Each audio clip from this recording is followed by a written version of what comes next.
Paul Shortino here. I hear you got yourself a YouTube show called Grab a Stack of Rock.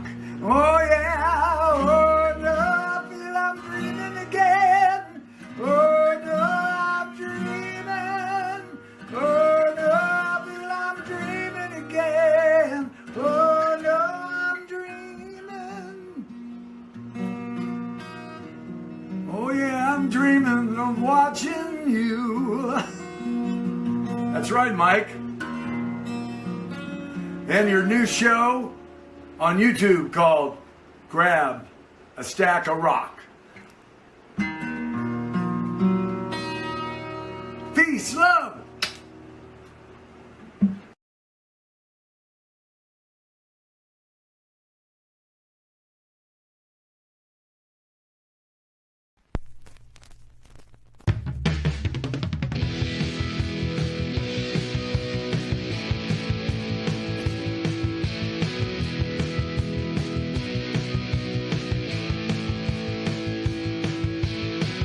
Friday night, we're off to the races. Come and see familiar faces. Uncle Meat, Rob Daniels, Jon Snow. Gilly's here, it's the place to go. Grab a stack of rock with Mike and the Bad Metal Man. Grab a stack of rock and hold on tight as hard as you can. T-Bone's here, it's time for a party. And Chris Saul's got the comment started. Grab a stack of rock with Mike and the Bad Metal Man. Grab a stack of rock and hold on tight as hard as you can. Grab a stack of rock. Grab a stack of rock.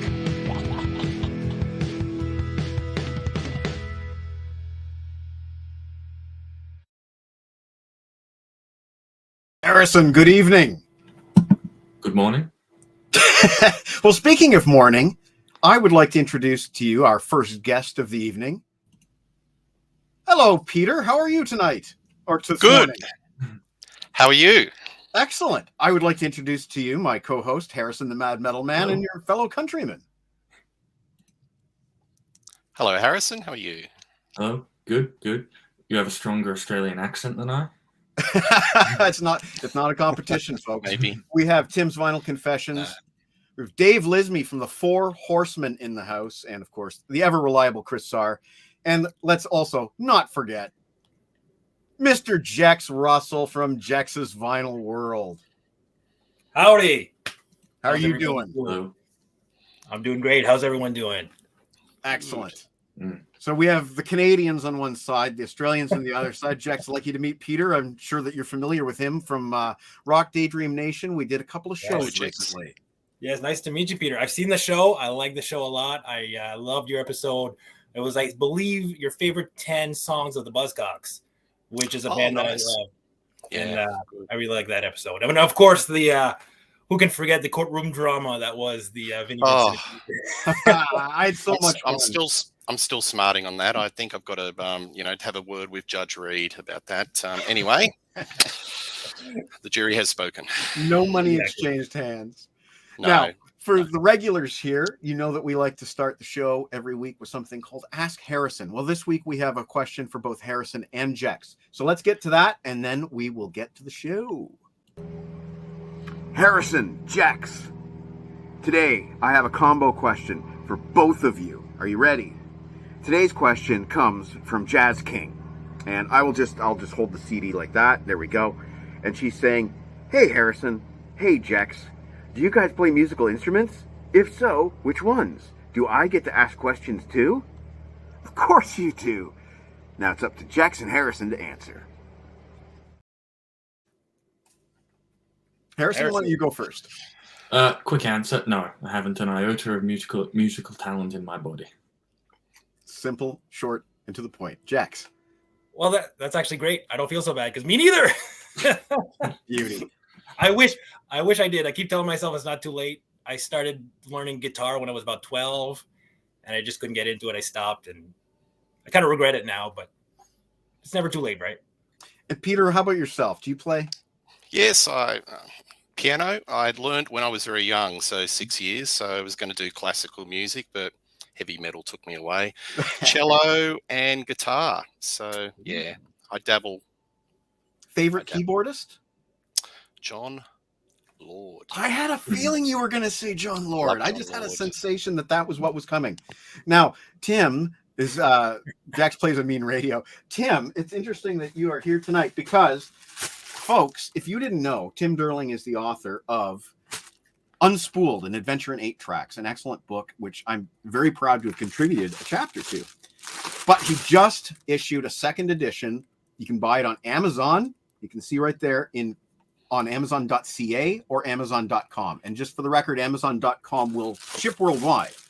But here we go. This is the very first copy ordered, the very first copy printed, and our very first look at it. And it's very glossy. It's very glossy. Nice. Much glossier than my other copy, which is at the lake right now. I wish I had both to compare, but the cover art is identical. Yeah, the original has more of like a matte finish. Yes. Yeah. Updated second edition with more 8-track titles added to the yearly lists. So obviously Tim has learned a lot in the last year and a half. And there you go. It's in Amazon, whatever country you call home. I stand corrected. Perfect. I started ukulele at 51. And Rob, you're pretty good. It's never too late. It's never too late. So let's just take a quick look at the book before we get to our main topic tonight. Tim has been a supporter here on the show since day one. And, I really appreciate it. And he puts out fantastic. Look at this. Yeah. I mean, this is every page, folks. Every page there's something to look at. Yeah. And you need to give credit to Matt Phillips. Yes, of course, Matt. Fantastic job. And then here are some of those lists that he was talking about. He's a meticulous researcher, and until he sees physical evidence of an existing 8-track or an ad, say in a Columbia House catalog for that 8-track, then there's no proof. Peter, where exactly in Australia are you from? Is Chris? I am from Sydney, but actually today I'm not in my usual house. I'm on vacation in the Blue Mountains. So if you Australia folk know where that is, I'm in this medieval chalet. It's like it's actually a castle. So I wish I could get the laptop and show it around, but it's got all the paraphernalia of a castle, like swords and armory, and it's just one of those crazy Airbnb places that you can get for a weekend. But Blue Mountains. Well, thanks so much for spending some of your vacation time with us. I really pleasure. appreciate it. We have a really fun topic coming up, and this is Harrison who came up with this topic. He asked what bonus tracks would be something that would have enhanced the album, would make the album better. Which bonus tracks should have been on the album? And I'm a bonus track aficionado. Everybody knows on my addiction to Japanese imports. But this is a great topic, and there's no boundaries as far as I'm concerned. As long as the song wasn't on the main edition of the album, I think it's fair game, because I've chosen things from import versions, things from CD singles, and we'll see. But why don't we start with Harrison and work our way clockwise? And because we're doing top 5, that means we're doing a Cinco. 5, 4, 3, 2, 1. You got my fingers in a baseball. Cinco, let's go. The pentagram made crystal. Cinco, let's go. Got 5 notes left in the pixel. Cinco, let's go. One bullet shy of a pistol. Cinco, let's go. Cinco, let's go. Cinco, let's go. Cinco, let's go.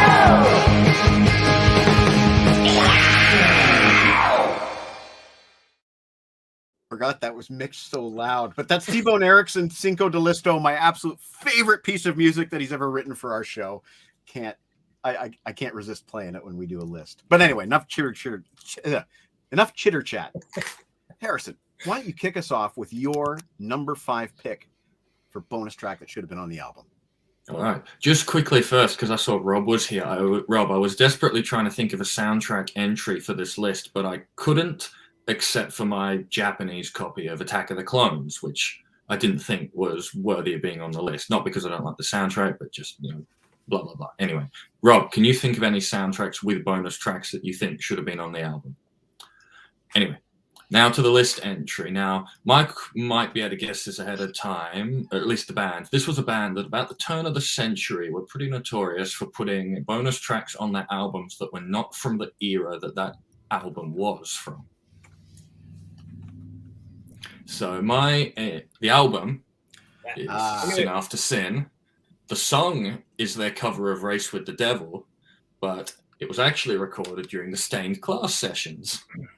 So which album should it have been on when I say it should have been on the album? I think it would have been better on Sin After Sin because I like Sin After Sin and I don't like Stained Class. But Mike, what's the verdict from you? My inclination is actually to say Sin After Sin because that's where I'm used to it. And I did not know that fact about it being recorded for Stained Class. I thought I learned it from you. Oh, well. Harrison, you see this? It's getting gray. And so's this. I can't remember what I had for breakfast this morning. I rely on you for my memory these days. Oh, and Rob is going to work on that bonus track soundtrack question. That's what bugged me about those Judas Priest remasters is that the bonus tracks were always from another session, like another album. Yeah, they grabbed like all the turbo offcuts and just spread them out over everything. Yeah, exactly. I don't know why they just didn't stick it, consistently with every recording album. And then they grabbed a live show from Defenders of the Faith and just spread it over everything. I know. Release that as its own thing. They did. It was a shit show, but All right. Break it up, anyway. Boys. Break it up. I'll pass it along to Peter. Yes, please. Peter, what would your number 5 pick be? Yeah, look, I'm going to go for Black Sabbath, The Fallen. Now, this was an offcut from the Born Again sessions, didn't make the album. It's an absolute cracker of a track. It's got Ian Gillan at his most demonic. His vocals go upper range, lower range. It's got the sludgy guitar of Tony Iommi, the sludgy being by default with the production issues or how the record turned out. Look, I'm an unabashed fan of Born Again. I think it's top 5 Black Sabbath. Maybe I'm contrarian, but that is company. One track that I scratch my head. It should have been on the album. It just fits in perfectly. The Fallen off the Born Again album, Black Sabbath. I love it. Awesome. Excellent pick here. And in answer to Mike's question, my instinct is to say no because it's on the album. It's just not listed on the back of the album. Should it have been listed on the back of the album? I would say yes, unless the year is 1994 when that was the big trend. That's a great pick, Peter. As you know, I love Born Again. I believe Harrison is also a fan. And I didn't think of that one, I'm embarrassed to say. So kudos to you. Yeah, it's a cracker. And look, I'll be really interested to see when Iommi brings out the album. It's going to be remixed. Will we like it as much? Because I am so used to the muffled, dynamic energy of the current Born Again. Maybe I mightn't like it cleaned up. This is what I was thinking. Peter, I listen to this album frequently. I don't know if I've shared this with you, but it's my favorite album of all time by anybody. Well, I love this. I'm obsessed with this album. For years, all I had was a crappy cassette. And I was like, man, I can't wait to get this on a better format so I can hear how it really sounds. And then I got it on a record and I'm like, sounds the same. And then I got it on CD and I'm like, sounds the same. But you're right. There's something I like about it. That tinniness of Bill Ward's snare drum. And I don't think you could top it for Geezer's bass. Like I'm a big fan of Geezer's bass, and it's so bass heavy, that album. Oh God, I wouldn't want that to change. I like some remix albums to a certain degree, but I always keep coming back to the original in every instance. The story goes why it's so muffled is somebody left the tapes on the console, and the console was overheating, so the tapes got baked, and that's why it's come out as a muffled version. So there was an accident, and it's really funny. Like, it's accidentally created a subgenre of heavy metal in the day. Sludge metal, yeah. Sludge metal. This album in the day, I remember reading it. Everyone was just putting it down. All the snobbish critics for NME, they were calling it Purple Sabbath or Deep, whatever, just doing the mixture. And over time, people are reappraising this album as being kind of genius. Mm-hmm. It's really I people's always loved it. estimations. It's only grown on me since I got it on CD, really, and that was when I was really able to properly listen to it in every environment that I had: house, work, car, and that's anyway. You know what? Maybe we should save that for a Rock Daydream Nation episode. Jax, what is your number 5? All right, so for my number 5, I'm taking you guys back to 1981. Ooh. A little band. You might have heard of these guys, but doubtful. 4 dudes. Unknowns: Vince Neil, Nicky Six, Tommy Lee, and some guy named Mick Mars, and they call themselves Motley Crue. Heard of him? Okay. Yeah, I think so. I don't know. Okay. Anyway, they released this thing in 1981 called "Too Fast for Love," and this is the 2000 remaster on Motley Records. Well, I guess they got pretty big. They had their own label, so. Okay, anyway, sarcasm switch off. So Motley Crue, this is the remastered, and I'm picking my number 5, Toast of the Town. Oh, yeah. That's one of the 5 bonus tracks on here. And Toast of the Town, the story goes, when they first released this on their label, Leather Records. Leather Records with a U. Yes, exactly. Leather with a U and the little we call it dialyses? Umlaut, I think it's Umlaut. Oh, yeah. Well, anyway. I digress. There was a town on the original. There was a song on the original album called "Stick to Your Guns," which is a great song. Yes, didn't make it on the album when they switched over to Elektra, but when that was released as a single, the B-side was "Toast of the Town," and I think it's a great song. I like it so much. It should have been on the album. It shouldn't have just been a B-side. It should have been on the album. It was covered by Pretty Boy Floyd. Yes, it was. Debut, yes, 1989. So it's funny. I think a lot of people were hearing their version for the first time because the Motley Crue was only for a very limited B-side. Was it available? So, yeah, that's it. That's my number 5. Toast of the Town, The Crue. Now, fun fact for my fellow Canadian: Too Fast for Love. I always had Stick to Your Guns on my copy of that I had since child. Okay, because in Canada they briefly issued the Leather Records mix on the major label during their early tour of Canada. So. Yeah, it was so misleading. It was the Elektra packaging of the cassette, but when you play it, the track listing was leather. Yeah. The mix, everything. So I still have that cassette. So when we saw the music video for Livewire on Much Music and it had a mix that I've never heard before, I was like, huh? Oh, and Mike Vargo says, not a vinyl enthusiast, so I'm not always certain what CD tracks were included or not. Yeah, so we may run into this tonight, Mike. Stay tuned. And Tim says, yeah. Oh, that's interesting.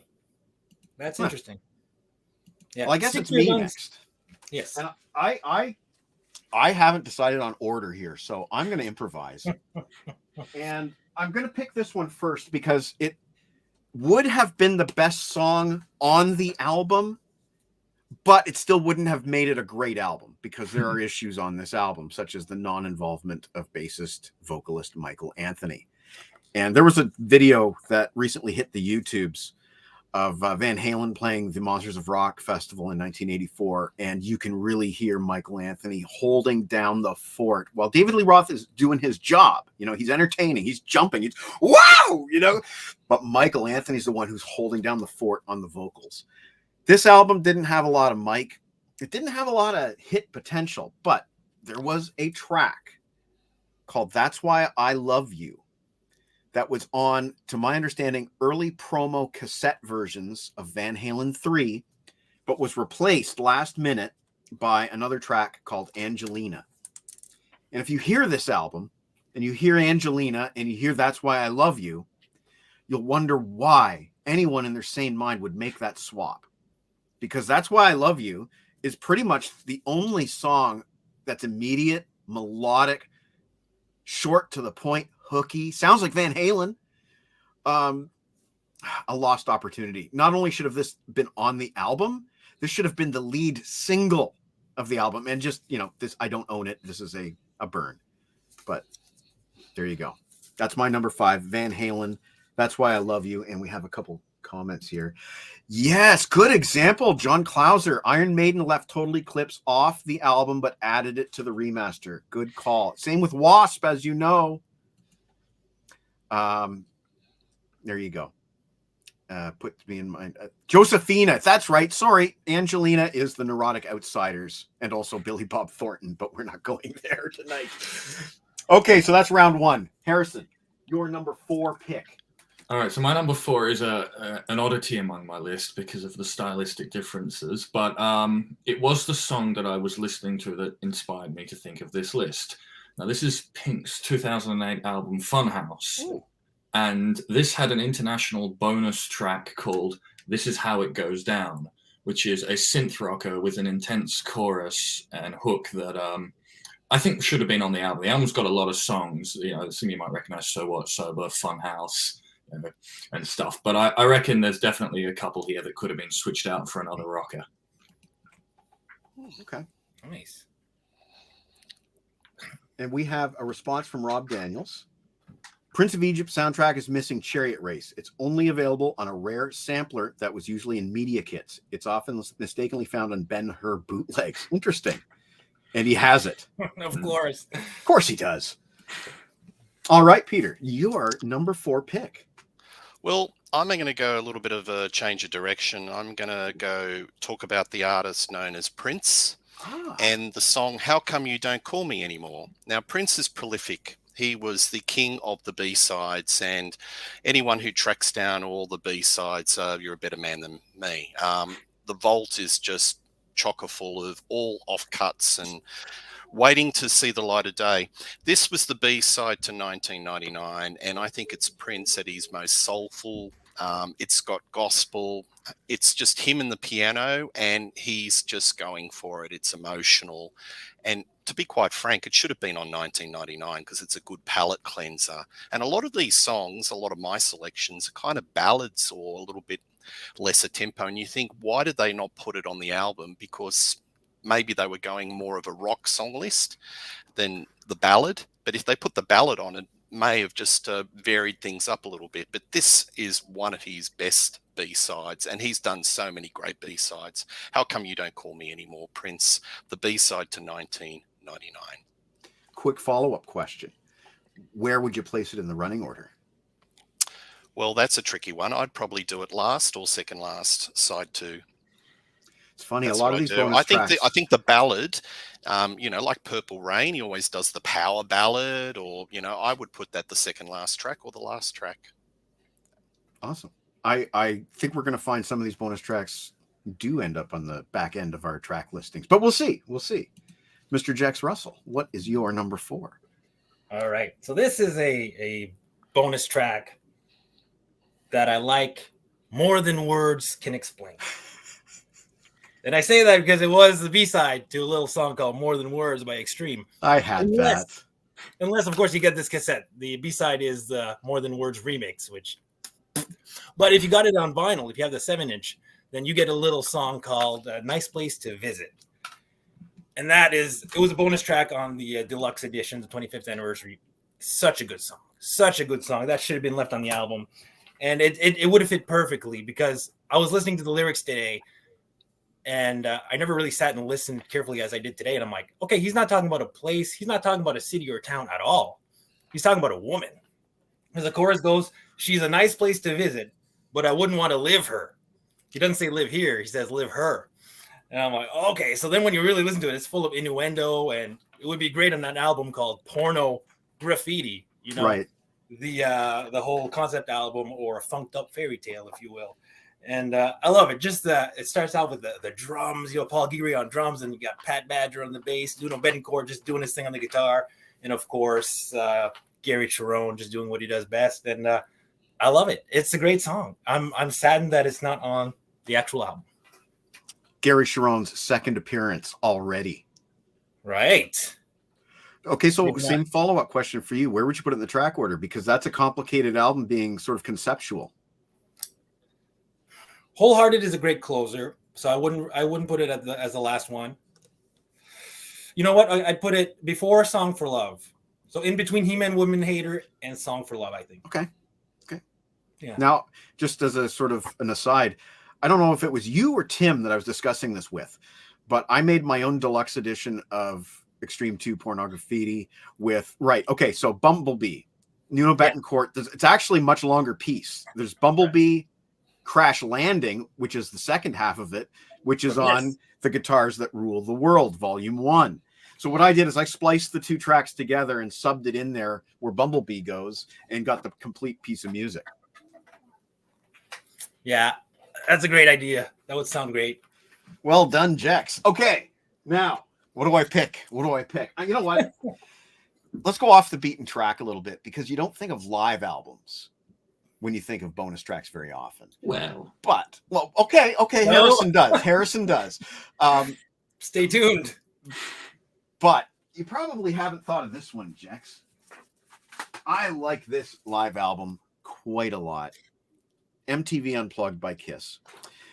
And I really wanted the Japanese edition. This is not sealed, but I always $39. I maintain my shrink wrap in order to preserve the Obi strip and everything else. That's from HMV at 333 Yonge Street, the legendary location.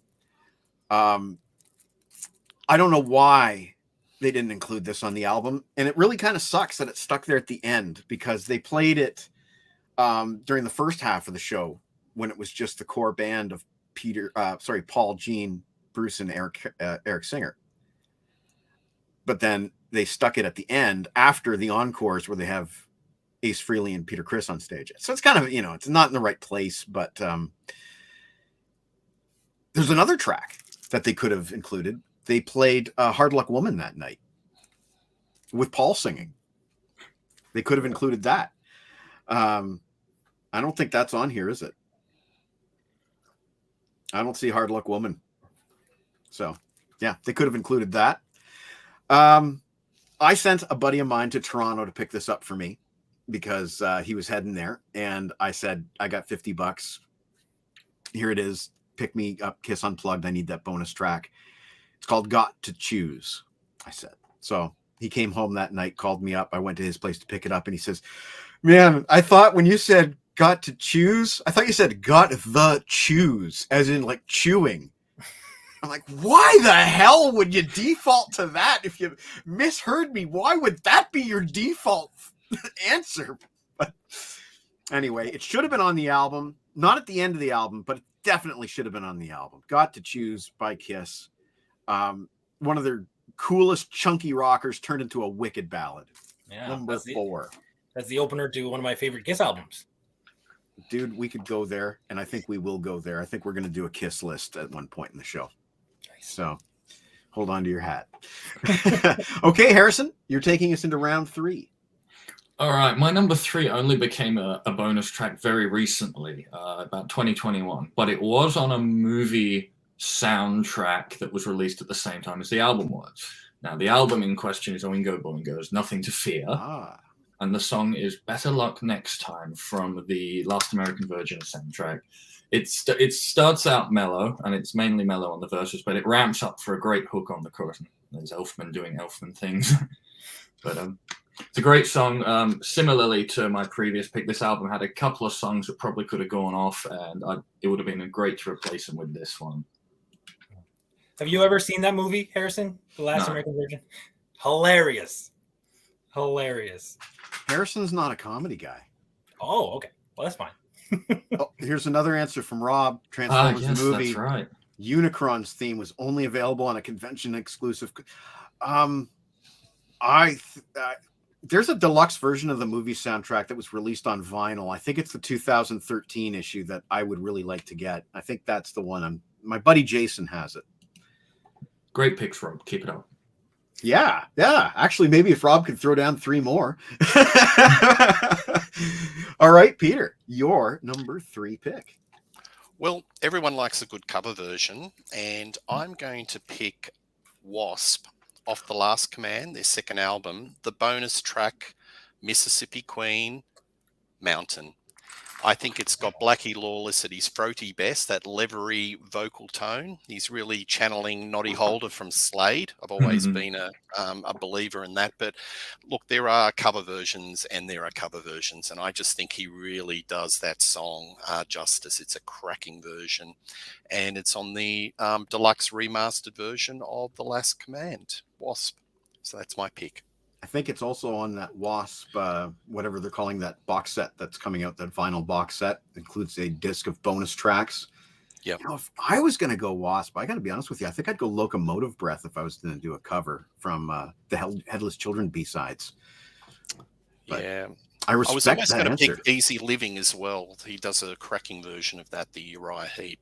They do some really good cover songs. They do. I have a soft spot for Wasp. They were the first metal band I ever really got into when I was a kid. And I had a Wasp t-shirt and I went to a religious school. So you can imagine that made me popular. One particular song, I think, Mike. Yeah. Fortunately, that song was not on the t-shirt. But yeah. Anyway, Mr. Jax, your number 3 pick. I'm gonna have to take notes. These are good picks that you guys are getting. I know. I'm gonna have to rewatch the show so I can write all these down. Right, like Mississippi Queen. I love like the original. I love it by Mountain, and I've never heard the Wasp version, so I'm definitely gonna be checking that out. Look for the remasters. I can't remember what label they're on. Was it Castle? Yes. But the remasters have a lot of bonus tracks. They have good liner notes by Blackie Lawless. Nice. Look for those. Totally worth your investment. Okay. So my number 3. So the year is 1988. So around this time, around this point in time, the CDs were like kind of the new kid in town. You know, they had been around for a few years, but they were still, you know, the labels were trying to push people, hey, buy our CD. We're going to throw some bonus tracks on here. You know, they're not on the cassette. They're not on the vinyl. You got to buy the CD if you want to hear this one bonus track. And the CD was $25 or $30. Yeah, but I think it worked. I mean, if we look at where we are today, I think CD did something right. So the one band that did hop on that train, there it is, Winger, off their debut, self-titled, and the 11th track on here that wasn't on this cassette or the vinyl, Higher and Higher. And to me, that's the closer. I've always heard it with that song, so to me, that's the closer. It's so good. It's so good. And just as an example, I went on Spotify, and it's not there. It's not there. So I can't speak for other streaming services, but if you go on Spotify, you can't hear that track. So are you serious? That surprises me. Me too. I couldn't believe it. Most of the time they have the bonus tracks on there, but not on Spotify. So you got to get the CD, folks. Physical media forever. So, you know, I understand why sometimes these CD bonus tracks are not on the vinyl reissues, because originally they didn't fit on the actual physical surface of the vinyl for time reasons. I get that. Spotify, right. I don't get. I know. But, we have some comments. Okay, Mike. When released in 85, both Peter Gabriel So and Phil Collins' No Jacket Required had good bonus tracks on the CD only, promoting the fact that the CDs had more space. There you go. Cool fact. And we have the legend himself, Uncle Meat, in the house. Even though it's more than a tad borrowing from Genesis, Grendel by Marillion, you know what? He's right. But we may see this band later on this evening. I hope you approve. I hope you approve. I predicted your pick, but you didn't say a word to me, Jax. That I know. I was telling you about the whole 1988, you know, CD only, and you mentioned Winger, and I didn't say anything. I'm going to throw another one at you that you could also include on that album.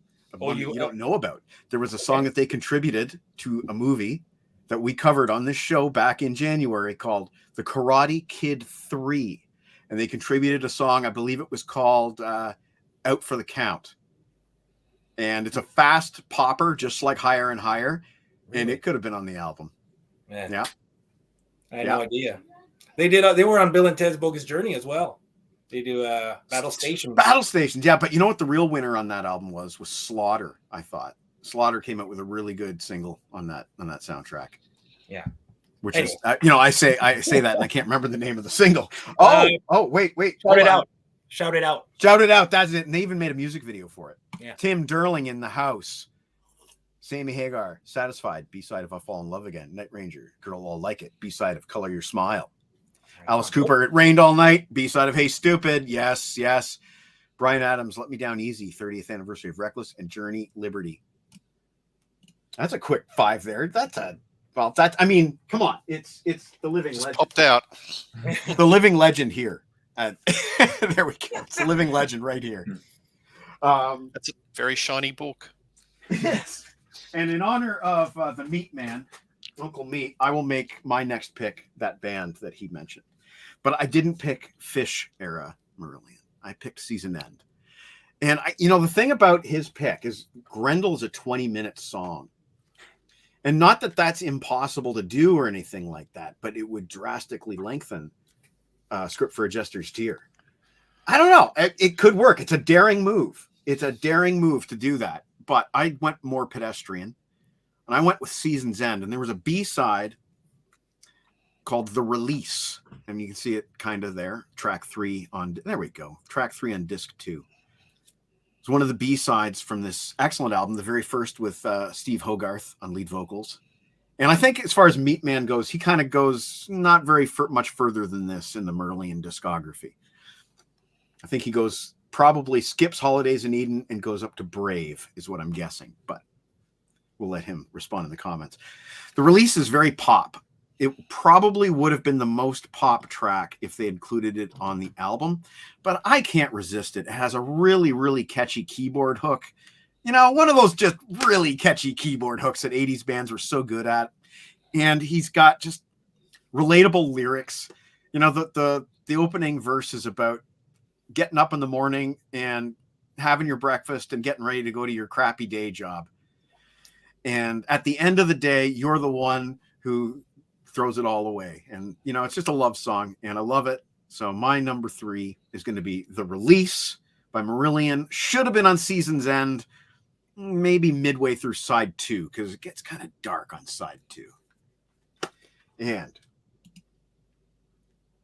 hang on. Queen, I Go Crazy, B-side of Radio Gaga on the reissue of The Works. Okay. 'Tis a rocker. Thank you. Okay. Well, Mr. Darling, ladies and gentlemen. Okay, we're going into the top 2. Harrison. All right. I'm going to cheat slightly here. And mine's a double entry because... Just want to say hi to John Hubner. Hello. Love on Ice. I remember them. Yes. All right. Go So ahead, Harrison. the reason why this is a double entry is because both these releases share 2 words in their title. Now, the band is Black Sabbath. The 2 words that are shared are cross purposes. Now, so we'll go first. Cross purposes, the album itself. Had a Japanese bonus track Mike knows all about. I don't have cross purposes, so I'm just going to show off this CD single of Feels Good to Me. You can't tell, but it was signed by Neil Murray. I didn't get the man's signature. I bought this off Discogs, but it's about there-ish. It's in blacking, so you really can't tell much. No, I can't. Yeah, I can't see a thing. But yeah. Anyway, so what's the use? Is just this up-tempo rocker. Mike knows all about it. Yeah, I'm really just seeing good if song. I have my copy nearby, but it's not handy. And now we did mention live albums earlier. So the second release that features cross purposes in the title is Cross Purposes Live. I don't have Cross Purposes Live either, so I'm going to show off my bootleg DVD. Yeah. Doesn't have all the tracks, but it's a really good bootleg either way. Now, Cross Purposes Live had 3 songs on the VHS that weren't on the CD. That we was reviewed Anna together. Mundi, Neon Nights, and the last one's slipping. Mob Rules. Mob Rules. Yeah, Mob Rules. All of those are actually on this. Yeah. Yeah, that's interesting where the CD had less than the Space Issues, would it have been, than the VHS? Same as the VHS CD combo set of Made in England by Iron Maiden. Oh, yeah, it was missing the 3 encores, wasn't it? Something like that. The Sabbath ones were mixed in the middle of the set, so when I made a combo CD with the bonus tracks, I had to throw them on at the end. No, but yeah, these 3 tracks, really, really good renditions of them, especially Eyewitness and Anno Mundi. I can't believe they were left off the album. I'm just waiting for a full deluxe reissue of it. Yeah. Are you in the Let's Get Physical Facebook group, the music discussion group? No. You should join. There's been a guy posting a bunch of bootlegs, and he posted his Cross Purposes bootleg today with the complete track listing. I'm sure you'd get a kick out of seeing some of those bootlegs. I mean, they look beautiful, right? They look store quality. So my recommendation to Harrison and to all of you viewers out there is to check out the music group Let's Get Physical on Facebook. We talk about physical product and nothing but movies, music, the whole works. Yeah. And that brings us to Peter. Do you respect that Black Sabbath choice? Yeah, I think that's a great pick. That's really, really good. Nice one.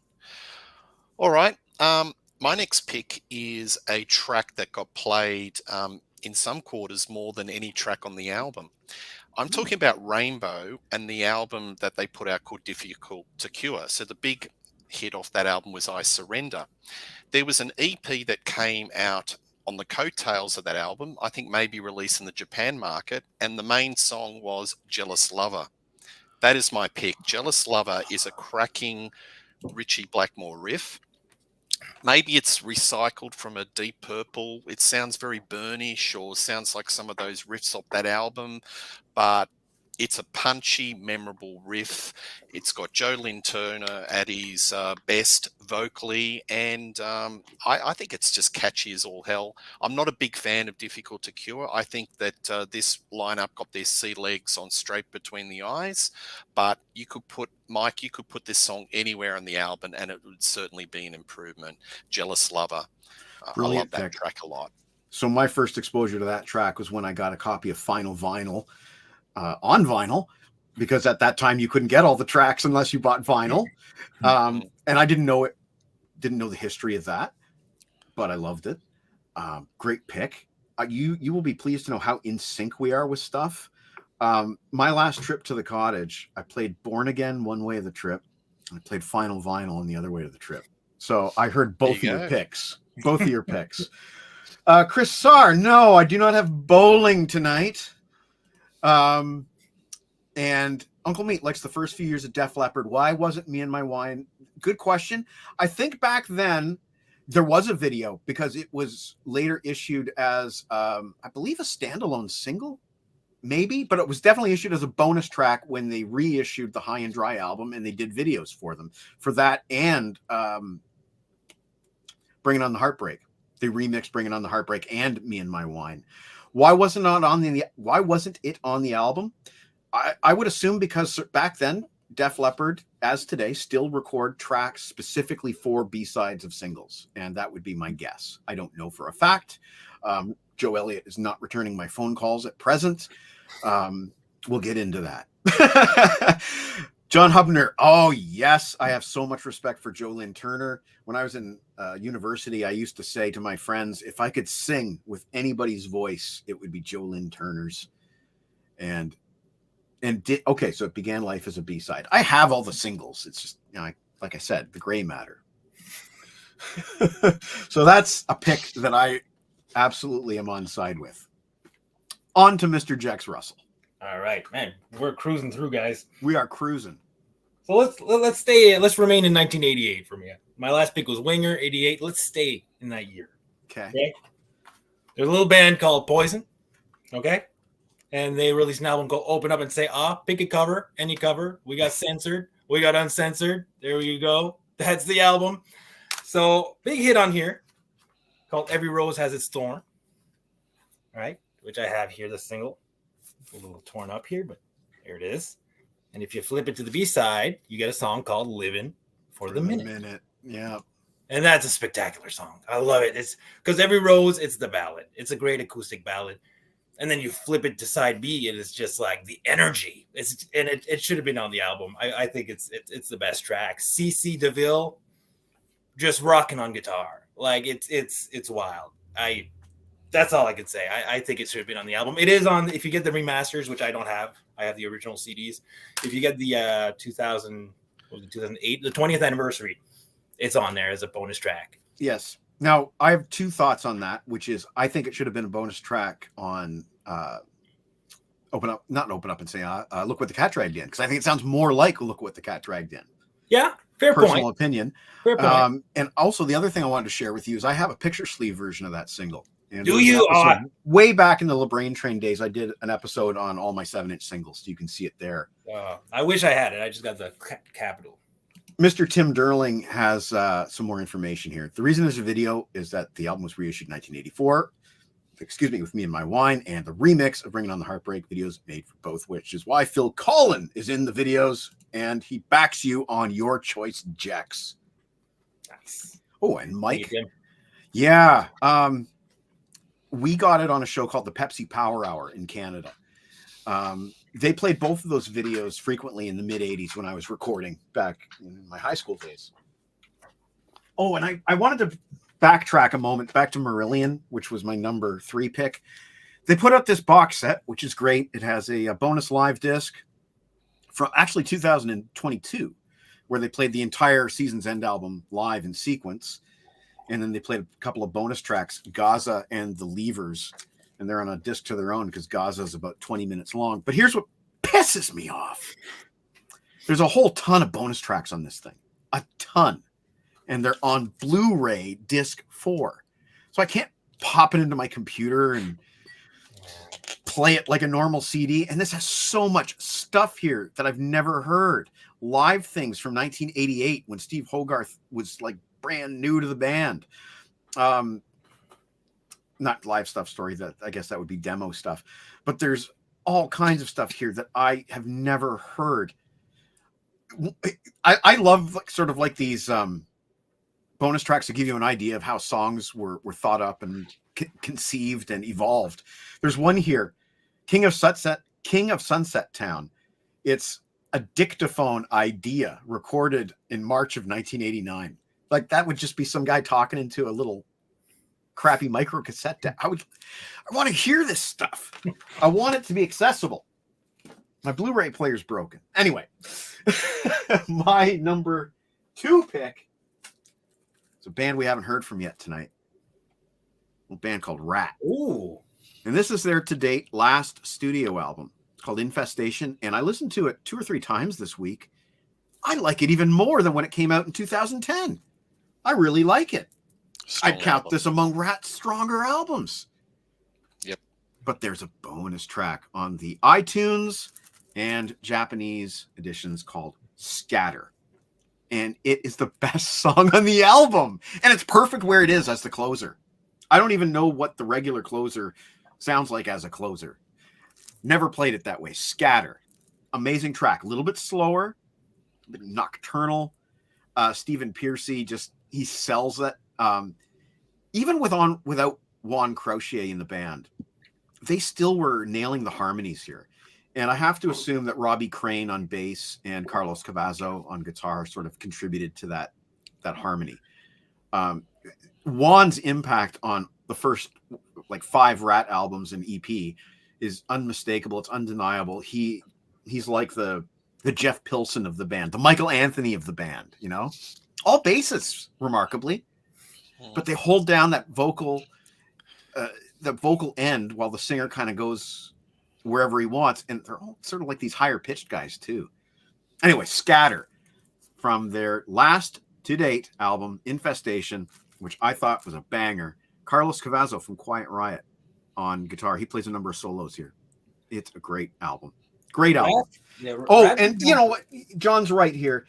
We cannot disregard Warren DeMartini. He's so greasy, he's so creamy, and there's a ton of Warren's signature tone all over this album. He plays the majority of the solos. Rat didn't have Mike, are they done? You think that's it? Because I follow, the various members, and it seems like that's going to be it. There's going to be no more Rat. Any possibility? I agree with you. I'm afraid to say I agree with you. I think that's it. And I can't believe that I forgot this one, but look at that one. Oh my God, he's right. It would have fit perfectly on Zeppelin 3. I can't believe I forgot that one. Oh, kick me in the shins. Come on. Wow. I deserve 2 minutes in the penalty box for forgetting that one. Okay. Well, this is it. This is the last round. This is the number ones. I had sorry, Jax, yes. Oh, I was just doing number 1. Oh, you're doing number 1. Okay. But now, Harrison, I had an expectation of you, and I wonder, because we did sort of discuss it, but never came to terms or pursued it further. So I have sort of a prediction of what you might pick for your. I left it off because it was too predictable. Okay, well, let's say what it is then. Yeah. It the was one we Alice agreed Cooper's to leave off, basically. The Sharpest Pain, the bonus track on a couple of very rare promo disc versions of Dirty Diamonds, where it took the place of the original bonus track Stand. Featuring Exhibit. Yes, and it's an excellent track, The Sharpest Pain by Alice Cooper from Dirty Diamonds, the promo. That was one that we probably both would have picked, but I left it off so that he could pick it, and I guess he left it off so I could pick it. Yeah, I left it off as well because it was predictable, and I wanted to include the pink because it was a little off the beaten track for me. Only predictable because we've talked about it on a number of shows. That's the only reason. Nobody in the world would have predicted that otherwise. Anyway, Harrison, it's my honor. Go. Number one. Well, I'm going to go through a lot of honorable mentions first. Oh, sure. Go So ahead. my list could have been entirely live, but I left off most of the live stuff because I felt it wasn't in the proper spirit of this discussion because live stuff's a bit different. So I'm just going to run through some of the best live bonus tracks. And first of all, Unleashed in the East is 13 songs to me. The idea of 9 songs on Unleashed in the East is like just doesn't compute. The bonus tracks here are, I believe they were B-sides or they were on an EP, but it's They were on Rock a bonus Forever, EP. Delivering the Goods. They're on a bonus EP called Priest in the East. Yeah. Rock Forever, Delivering the Goods, Hellbent for Leather, Starbreaker. And it just completes it's not the entire set Beyond the Realms of Death. And I think like White Heat, Red Hot, and Evil Fantasies were also played but aren't included. But it makes it feel more complete. Another live one is Sweet, live at the Marquee, featuring what's his name? The first Iron Maiden vocalist, Paul Mario Paul Day. Di'Anno. Paul Mario Day. Yes, on vocals. Even before here. Paul Di'Anno. Yeah. Yeah. The This two guy bonus was- tracks here are the Rockers, AC/DC, and Burn on the Flame, which they just help once again round out the set, put a bit more rocking into it, extend the album a bit more for the CD listening experience, and they're just great renditions of the songs. Paul Mario Day, I believe, married shortly after this tour, married the Australian tour manager and relocated here down under. I believe he still resides here, but people, the whereabouts of Paul Mario Day aren't exactly in the public interest very often. It's not the Google hot tips of the day. No. Yes. And this last one, these weren't actually bonus tracks. They were on the existing. They were on the original vinyl issue of the album. They were left off the CDs. They weren't on the VHS or the DVD, but they were included as a bonus CD on the 1998 remaster of the album. And that is the entirety of side 4 of Live After Death, because I first got Live After Death on DVD. So to me, Live After Death is sides 1 through 3, and side 4 are just bonus tracks. Yeah, I get you. For me, I grew up with all 4 sides. Yeah. Now, keeping with Iron Maiden, the X Factor offcuts, amazing songs, really good songs. You could have easily kicked off 2 a.m. to make room for them, but the X Factor has such a strong identity as it is that even though the listening experience would have been more palatable to the commercial masses with these 3 rockers on there, I don't think it would have diluted the feel of the album and the vibe of it. I agree. So it works as bonus tracks. They work as bonus tracks. I have the Japanese one with the 2 discs.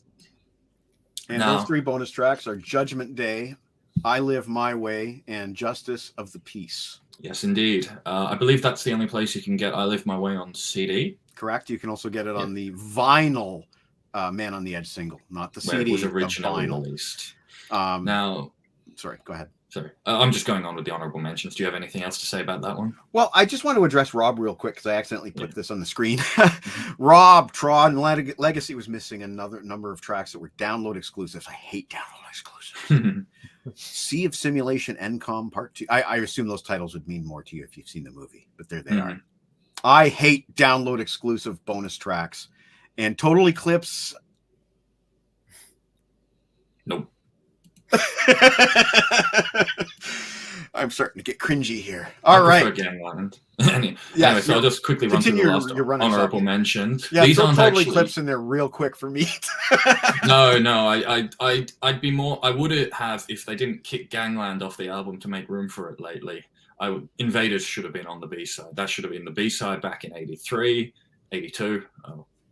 End of discussion. Anyway, honorable mentions. These aren't actually bonus tracks, but I still think they should have been on the. Sorry, this is Death Magnetic, but I'm talking about Beyond Magnetic here. I really love Beyond Magnetic. All of those songs could have been on the album. Good.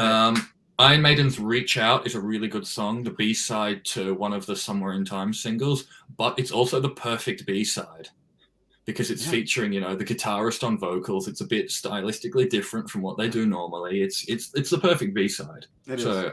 that's why it's an honorable mention and not on the list, because I prefer it where it is. And this last one, the 25th anniversary edition of Meatloaf's Bad Out of Hell, I'm bringing this up not because this bonus track should have been on the album, but because, haha, look what they put on here. They put Dead Ringer for Love on here, which was on an album called Dead Ringer for Love. But they included it as a bonus track here. Okay. Weird. All right. So finally to my number one. This was on the... It wasn't on the original edition of the album. It was on the US edition. It was also a double A side on release. Then in 1998, it was included on the remaster of the album. Do you know the song, Mike?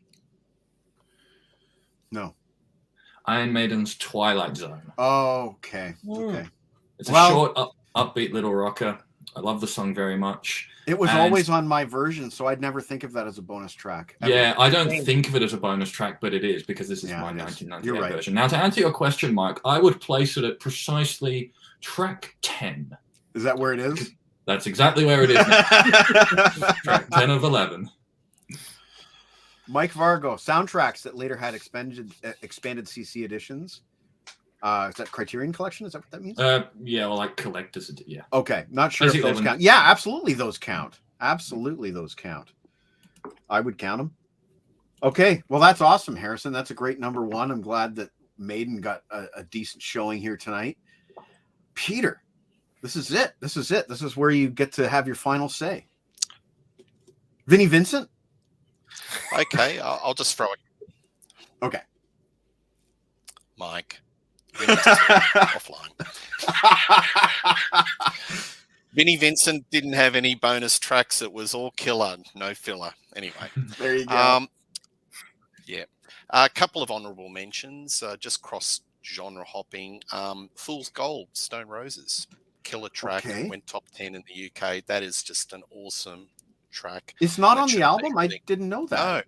No. It's on the I think the Canadian, the US version of it, maybe. Okay, but the UK maybe version, it's not. It's not on that.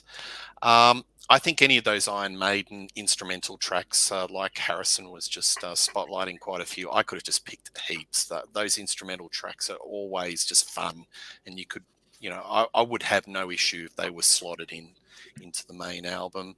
A Uriah Heep song off the Look at Yourself, What's Within My Heart, which was a nice little ballad, acoustic ballad that didn't make the album. That's one that I wouldn't mind spotlighting.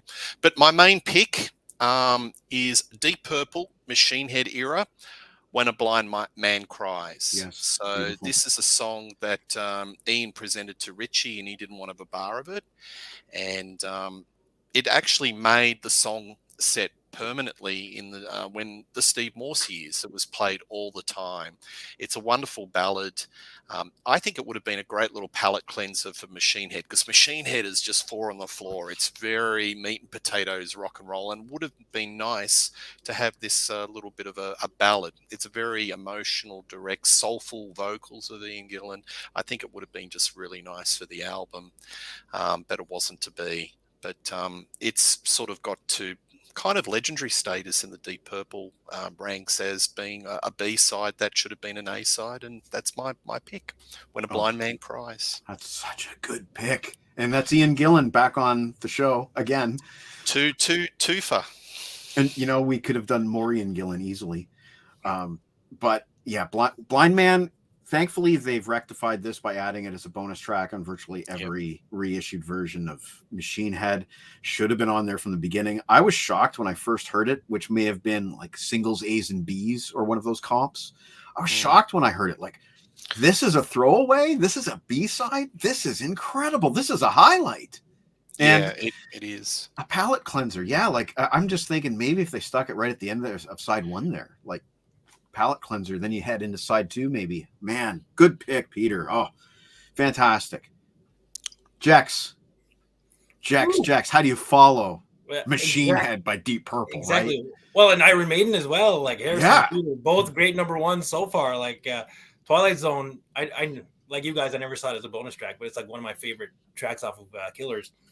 And When a Blind Man Cries, I first heard it, Peter, on this little compilation called Soldiers of Fortune, the greatest hits. I think this is a release from the Netherlands, maybe. Anyway, it's I bought this a few years ago, and it's track 3, When a Blind Man Cries. And I was like, what is this? Never heard this one before. It's slow, it's melodic. So definitely agree with you. It should have been on Machine Head, 100%. My number one. I knew this was going to be my number one. When I started this list, I'm like, boop, I just plugged that one right in, number one, without even thinking about it. Little man called Queensryche. Aha! Empire from 1990. Now, there was a song that they recorded during these sessions that didn't actually end up on this album, but it ended up on a soundtrack. Rob, pay attention. The Adventures of Ford Fairlane with the Dice Man himself, Andrew Dice Clay. Oh! Yeah. Oh! So track number 8 on here is Last Time in Paris by Queensryche. Phenomenal song. I love it. It should have not. I listened to Empire this week just to make sure. I was like, would the album have been better with that song? I would say yes. It's a great album, but that song would have just upped it a notch. And I think it's great. It did end up on later reissues. This is the original CD version, but I think in 2003 or so, they included it as a bonus track. Rightfully so, because that's where it belongs. This is its home, not this, but this. So yeah, that's my number one. I mean, if you guys haven't heard it, I highly recommend it. I'm going to add a bonus track. Hold up that CD again. No, sorry, Ford Fairlane. Oh.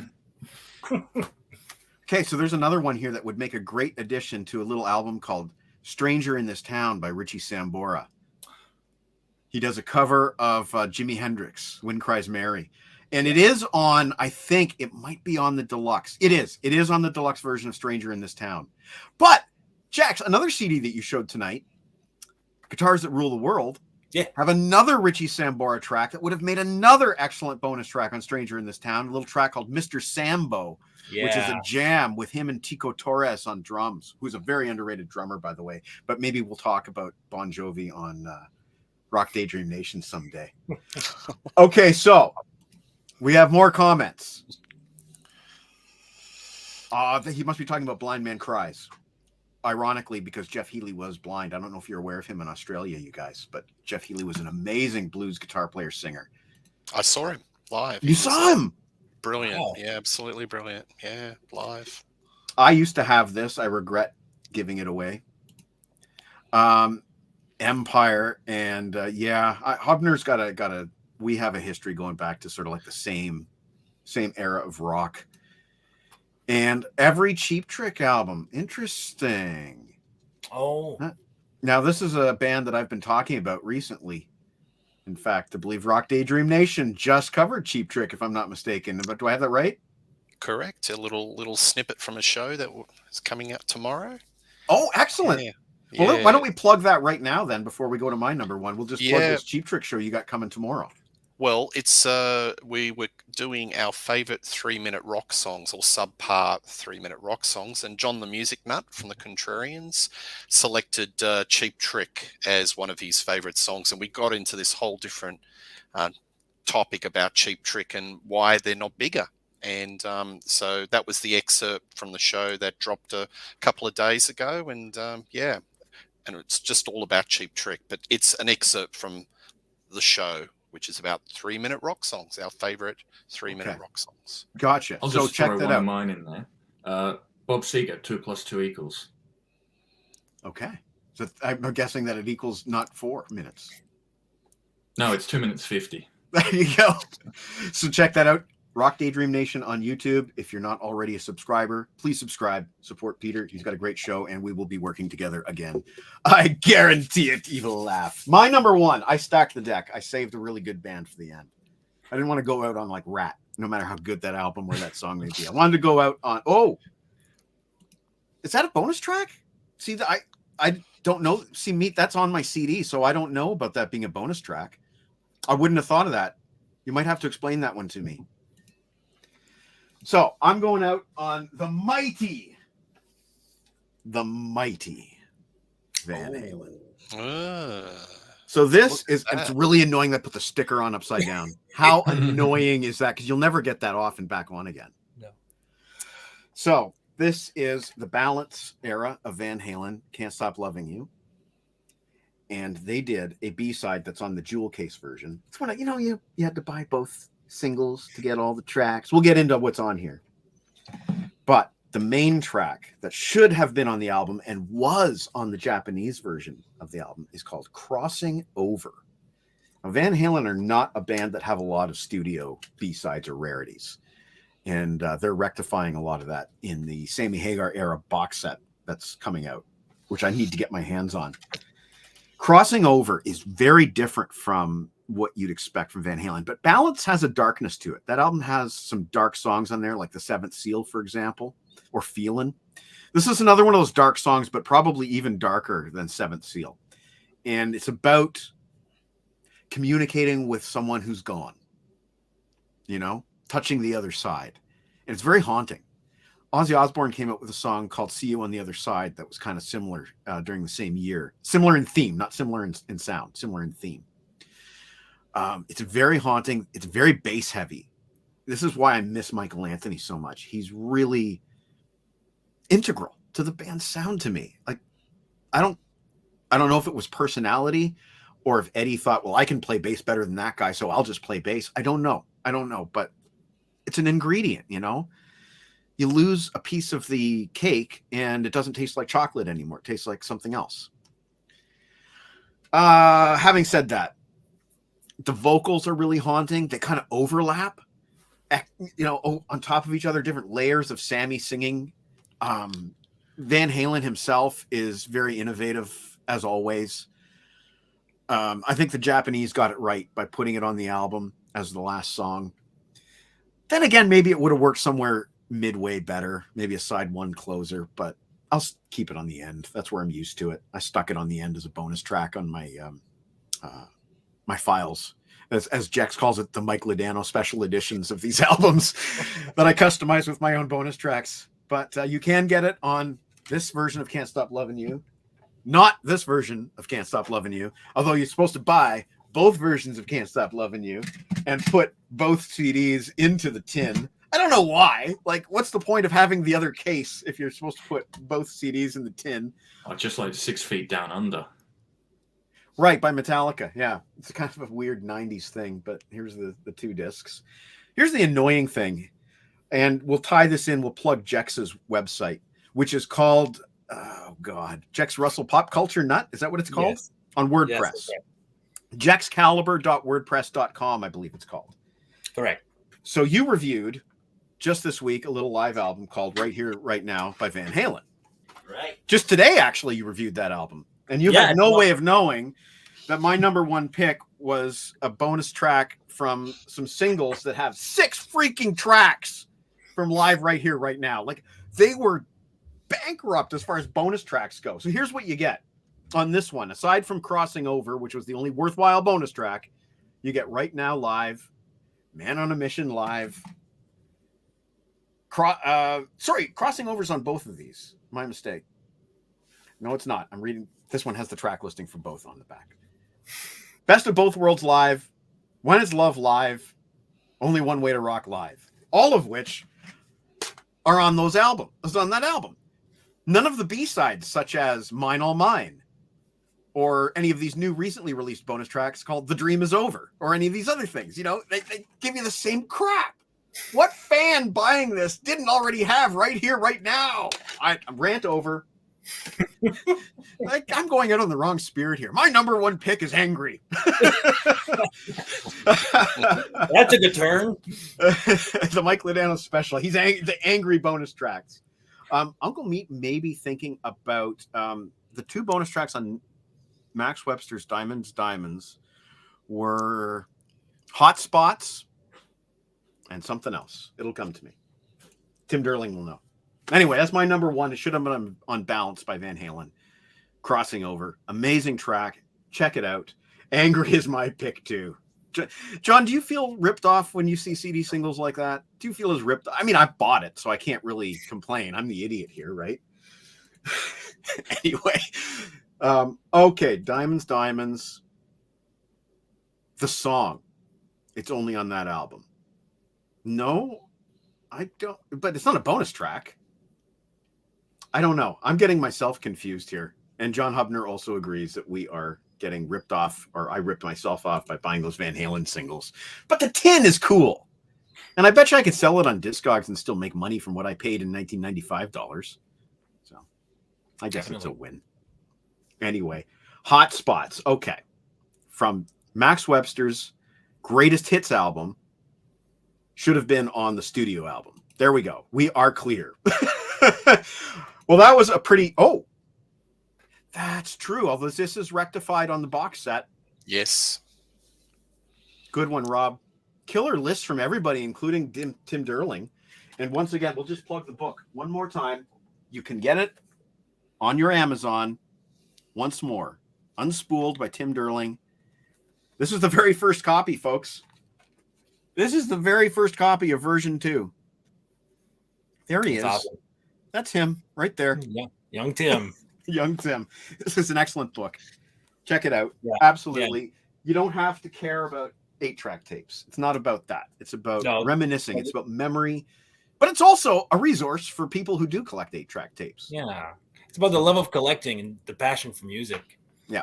It's about the things that ties us together, and why you're watching tonight, and why Peter shared his vacation time with us tonight, which again, I'm very grateful for, sir. Pleasure.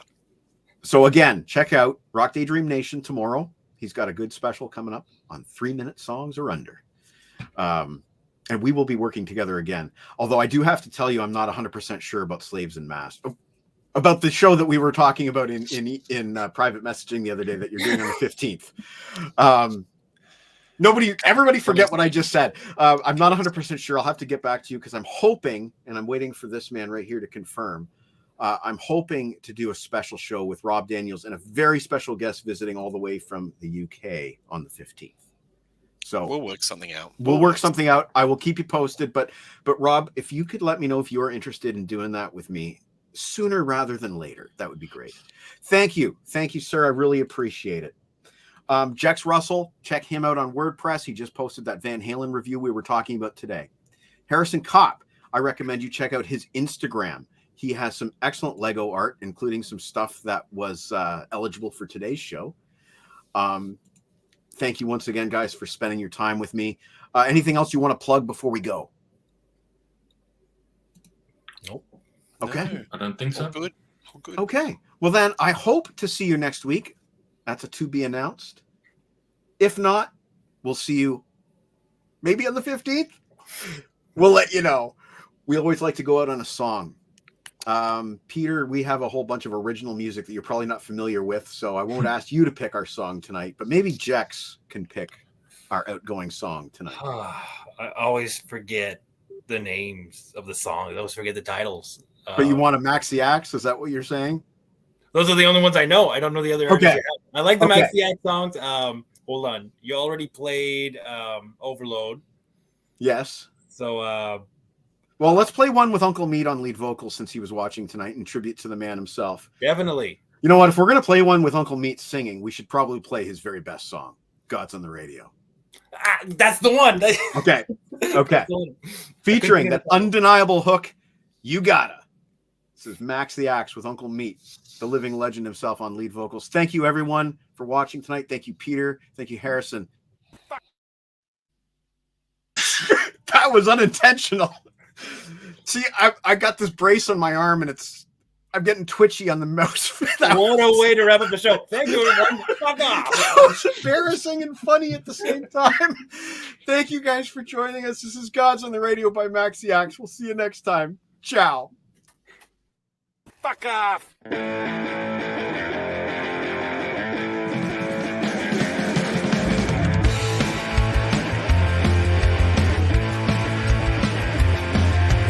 God's on the radio. You got Buddha on the audio.